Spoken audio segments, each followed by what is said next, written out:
Hi, I'm Sara Kilisky with Seattle City Club, and I have my associate, Jeff Carter. And today, as a part of the Civic Boot Camp on local government and politics, I'll be talking with Zach Wood, Professor of Public Affairs at Seattle U. Welcome, Zach, and thank you for joining me. Absolutely. Thanks for having me. So, to get started here, I want to just go over government basics, about the structure and function. And so, ideally, what is the purpose of government? Yeah, I mean, that's a huge question in many ways, and one that I think we've started to misunderstand, or perhaps have morphed over time of what our understanding of this is. Ideally, we are the government, right? That was sort of the intent in many ways of developing a democracy, but it does shift over time, and we start to pay attention to the specifics of how perhaps we don't all have the same kind of level of access. But ideally, this is us, right? We are the ones who are the government. And it's a challenging question because over time we've compartmentalized these things, right? And we start to refer to perhaps an us, right, or the people, and government as two separate things, which can also sort of, from a vision standpoint, send us down a different kind of path where we imagine that the government as someone other than us has different responsibilities than we perhaps do as people. So I think in its most ideal form, we recognize that government is actually us. I would agree with that, and I guess that that leads into so considering it is run by us, how does local government specifically affect our daily lives? Uh, you know, Local government in many ways affects our lives in many ways, right? It shapes the understanding and the access to what we have in our everyday surroundings. And while we can get our attention mostly on larger national, more prominent kinds of conversations about policies and their impacts, local government in many ways is the space where most of our lives are affected. And if we look in terms of sort of the budgetary spending areas of local government, we can start to make sense of how this can impact us, right? We think about things like safety, education, access, maybe in terms of transportation systems or something like that. They shape dramatically the ways that we can engage in the lives around us and create opportunities or have our opportunities closed off. And many of those decisions are actually then made, or where the rubber meets the road, at the local level. And so perhaps sometimes we have a disjointed space of how we imagine the best places for us to engage. Mm-hmm.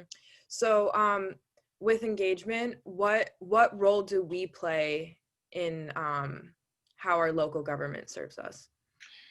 Yeah, so again, it goes back to our understanding of how we perhaps have compartmentalized these two systems wrongly, right? Like if we imagine that we, as in the people, are separate from the government, we can have a skewed understanding then of how change might happen or the ways that we are supposed to engage with that process. If we go back to the understanding that government is in fact us, right, is a representation of us, and it was essentially designed to make hard collective decisions together, right? The purpose of it is that we live collective lives and hard decisions have to be made, and certain people are not going to be happy no matter what, right? We'll never fully agree on like what needs to happen.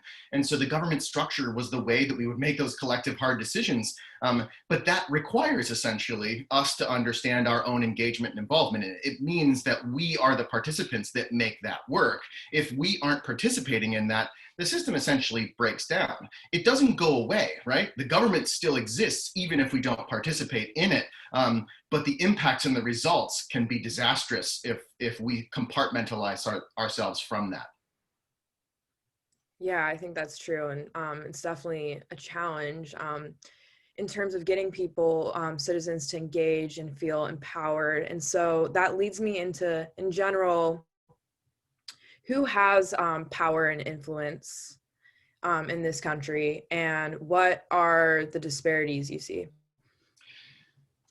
Yeah, so as you know, sort of in the moment that we are in right now, being a culmination of many previous moments of understanding inequality and disparities, and kind of tinkering in many ways around what we think is fair and accessible for us as a people, right? As we the people for the government.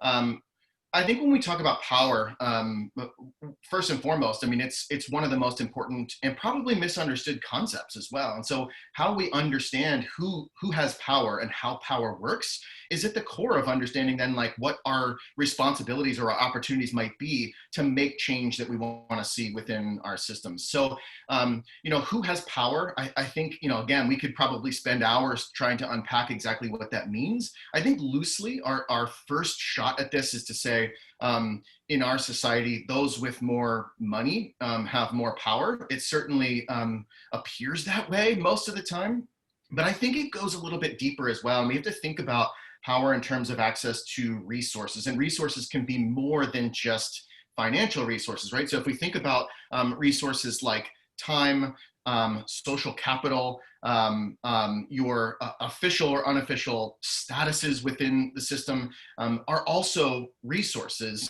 that are important and that some people have more of or less of, and sometimes have none of, right? And so all of those different accesses or points of access to power are distributed unequally. And so understanding that means it's deeper than just the rich have power and the poor don't.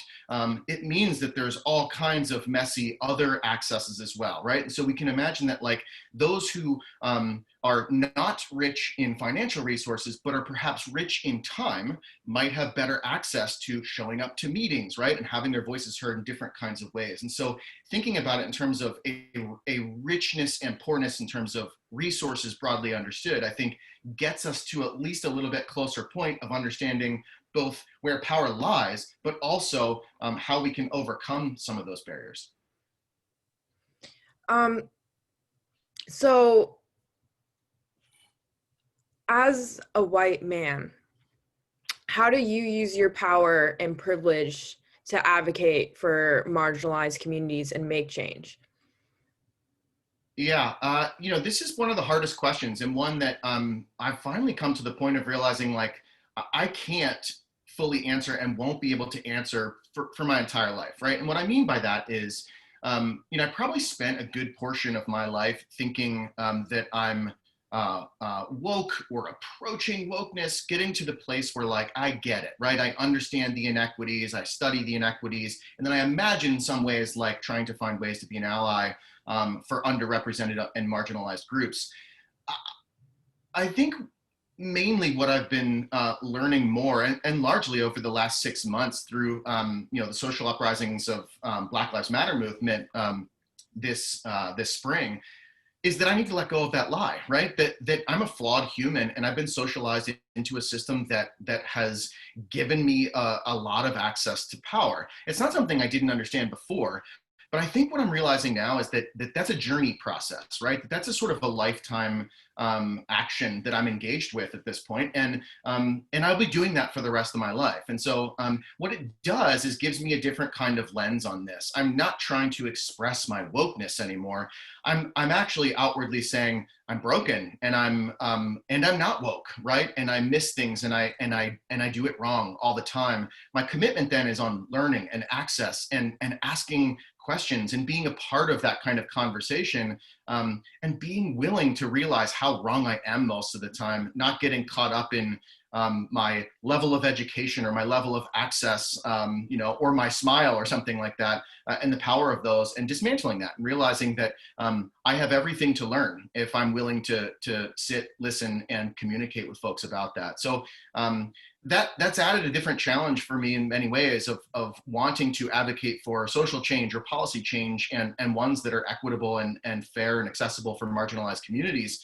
But with open eyes, a different set of lenses, and a willingness to continue to learn and accept that I'll screw it up tomorrow, has helped me, I think, in many ways, get to a place where I think we can have more honest conversations about what change can look like.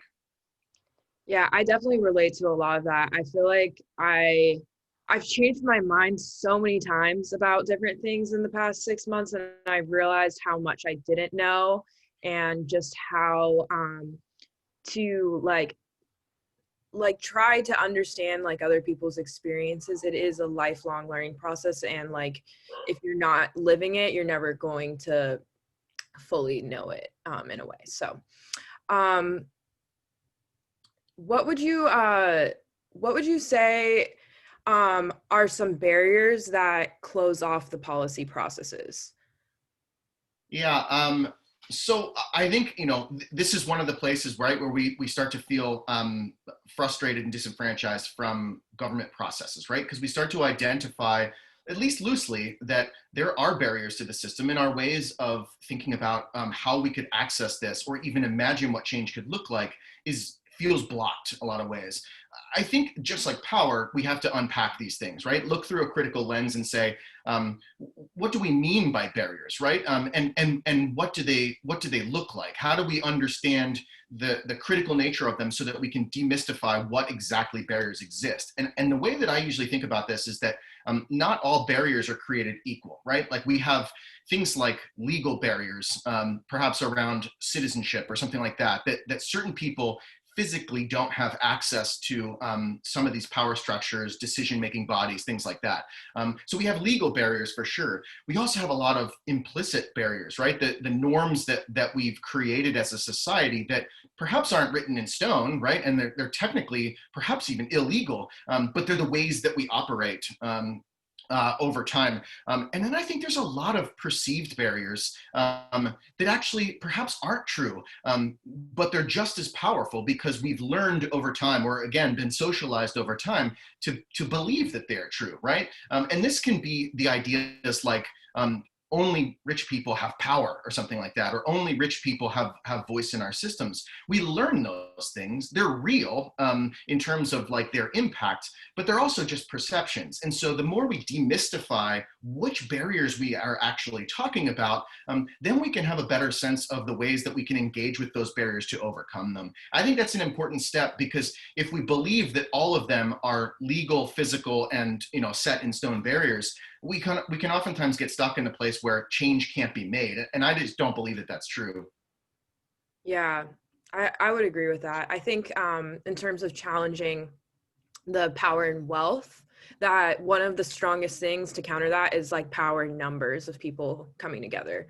Um, and so how would you say like specific organizations and like community members find ways to overcome both real and perceived barriers?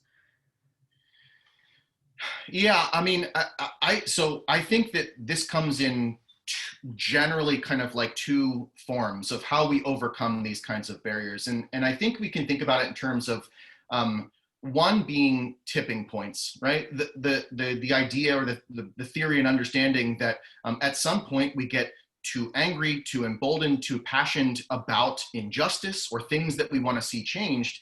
And we realize, as you just pointed out, the idea that like we do have some power in numbers, right? And so when we get to a point of saying, I demand that something happens now, right? That we need to change something dramatic is happening, we can reach a tipping point, which essentially just bowls us over. And enough folks are realizing, if I just stand in the street long enough and demand some change, I will be heard in a way that perhaps the formalized systems of adding our voice into the process hasn't been doing it, right? And so a tipping point can sort of push us past some of those barriers into a place of action, regardless of what the system asks or requires of us in terms of engagement. The other way that I think about this a lot, my research was oftentimes looking at this in terms of nonprofits, working with marginalized communities, and how we overcome a lot of power barriers as well. And that idea is really based in the concept of political opportunity. The theory essentially would be that we do learn sophistication, right? The more we unpack and understand politics, political opportunities, spaces to make social change, we can get quite sophisticated about it. And this isn't like elite sophistication or higher education or PhD sophistication, but experiential sophistication, right? And what it means is that we recognize when certain opportunities exist. Sometimes there are openings where governments start to say, boy, homelessness is a big problem right now, right? And if I'm a homeless organization, I look at that and say, whoa, I think we have the mayor on our side about what our potential is. This is a political opportunity for us to make the case why we need to serve folks in a specific kind of way, or that we need increased funding to support this, right? So we're always sort of paying attention in many ways, groups, that's grassroots groups, nonprofit organizations, or communities themselves, saying, I can pay attention to the signs, and when I see those political opportunities, be poised to try to jump into that and break through the barriers that have existed in the past on the issue we want to change. Yeah, so this kind of ties into my question of how do we move from theory and passive activism to like studying these issues to actually on the ground change making? Yeah, this is the hardest part, right? Because we can get into a place where we think we can understand this process more, right? And say like, okay, now I get it. Now I understand like there are ways for us to unpack and understand the barriers and then engage and make social change, right? And it's perhaps easier said than done. And if we are already disillusioned from the process to begin with, we're probably prone to say, yeah, but, like, when did I really see change like that happen? Or, will the rich people just add more money in to block my voice or change the power dynamics? And I get that, right? That's part of our ongoing challenge with a system that feels like it has some broken elements to it. But I think, again, it goes back to the idea that we have to remember that we are the actual government, right? The rules can be changed, and they have been changed in the past, but they won't change on their own, right? Like why would policies change? Why would they become more just or more fair or more equitable on their own, right? The only way that process is actually going to happen is if we push for that kind of thing to happen. Change has always come through movements, right? And movements can take lots of different forms. It can be protests and marches in the street. It can be coordinated advocacy programs or education programs that change the perceptions of either policymakers or the general public about our understanding around important issues, right? The less we understand, the less likely we are to make change. So when we go through these processes, we actually find ways that movements are the things that push us forward and push policymakers as well into the kind of change that we want to see. The other thing to remember in this is that people inspire people, right? This is not some watchful game excuse me, where we get to stand and hope that the sort of circus around us is going to start to pay attention to what I believe, right? They're going to see through polls or something like that that my opinion has changed on this, and so have my neighbors. We have to actually be the government and engage in that process so that we can make that change happen, right? It just won't happen on its own. People inspire people, and so we have to inspire each other. It's sort of the core of organizing to have that critical mass to say, we're demanding something else happen. Yeah, and I think right now you're talking about this tipping point and how more people get involved. And I think it's very important that white people and people with more access to resources are a part of this change, rather than seeing themselves as an issue to sympathize with. So I'm wondering, what is how are you seeing the Black Lives Matter movement, and specifically in Seattle, making impactful policy change and change in people's lives? Yeah, it's a great question, and it's fascinating because it's ongoing, and the power of it is sort of undetermined and undecided at this point. But I think that it's obvious that a barrier, or at least a perceived barrier, that we expected around an issue like this has been overcome, right? So I think it is a perfect example of perhaps the tipping point concept of saying this is a fight that we've been having for hundreds of years. It's a particular fight then that shifted multiple times after multiple experiences, right? And that for a certain group of privileged folks said civil rights legislation passed, and so we're beyond this thing, right? And then affirmative action passed and was fought over in different places, and so we're beyond this thing. And so we can have these narratives that tell us that we are beyond the issue. I think what we saw this spring is an example of the tipping point that says, I'm demanding something different, right? And it was led specifically by people of color, right? Black communities and people of color who said, this is not acceptable anymore. And I think what's fascinating about this thing as well is it goes back to the idea that people inspire people, right? And so if you look back like 5 years ago about how the general public, if polled, thought about the concept Black Lives Matter, polling was considerably low, particularly within white communities.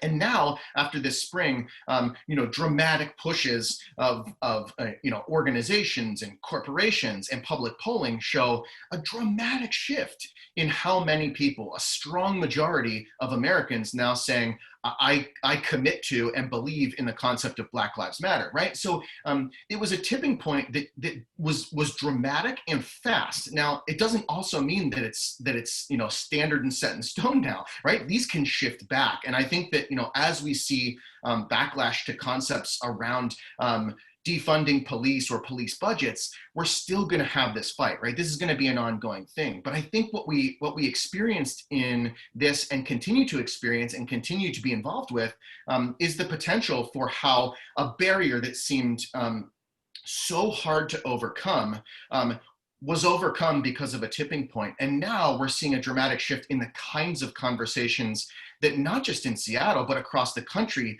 that we can effectively have in official government spaces, right? Again, I don't think that this is a celebratory battle is won. This is a celebratory barrier overcome and a dramatic call for why engagement and why power of people can actually shift us towards something that looks like justice and social change for the future. Yeah, I agree. And I think it's also just illuminated how significant barriers have been for Black people with systemic racism. And I think once that's seen by Americans, that's when we can tackle that more head on. And so I guess with people in government, why is diversity and representation so important?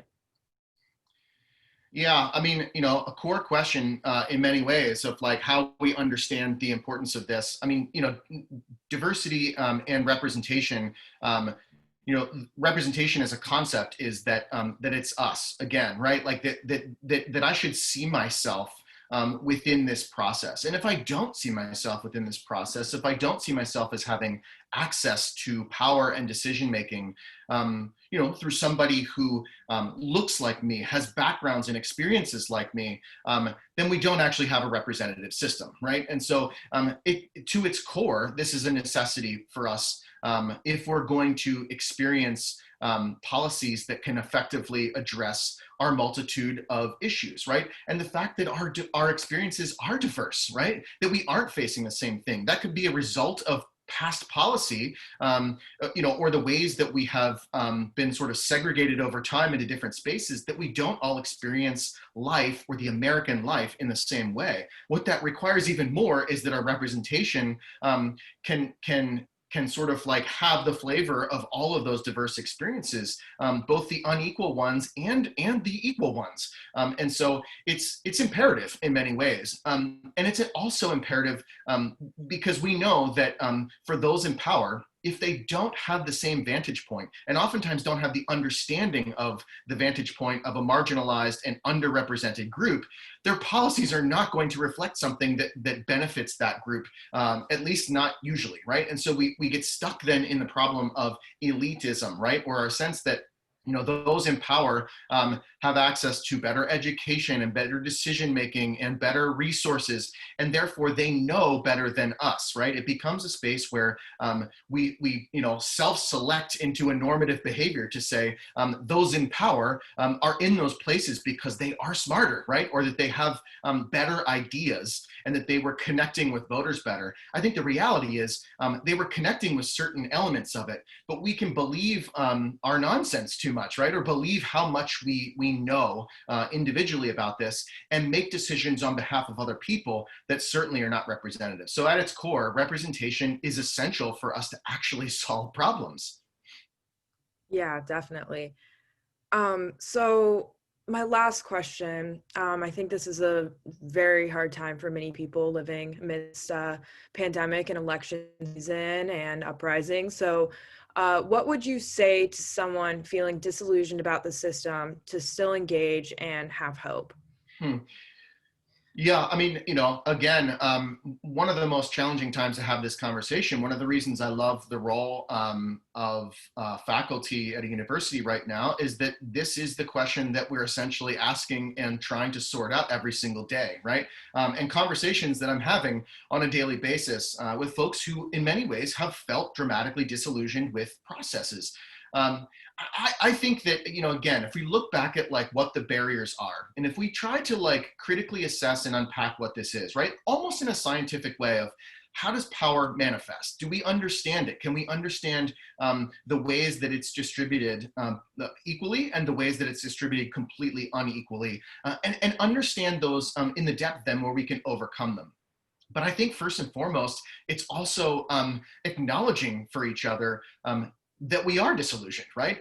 So my first is sort of like, I understand how disillusioned you are, and it's completely rational to feel that, right? We have many reasons as to like why we can feel disillusioned with a system, particularly when we can recognize the inequities on behalf of ourselves, on behalf of members of our community, our neighbors, our friends, our relatives. It's very easy because of the structures we're facing to feel that kind of disillusionment. And I think that the other thing to remind ourselves in the same vein is that you're not alone in that, right?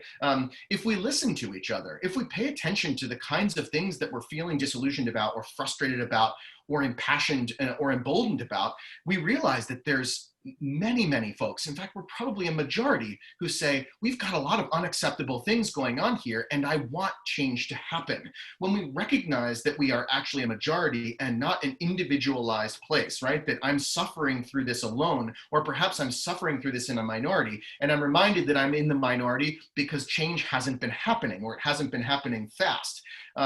Then we lose sight of the fact that we do have a majority, or we do have a strong collective voice that says we need to see something different, right? So one is, I understand your disillusionment. Two is, you're not alone in that. And I think when we further understand the power of the collective, of how many folks say, I'm on board with some change. I'm on board with what something needs to look like. I may not know what it is. I may not even know fully how to have the conversation, right? Because they get complex and they get fraught with all kinds of misunderstanding. But I'm willing to say, I need to see justice and I need to see change, and let's have that conversation.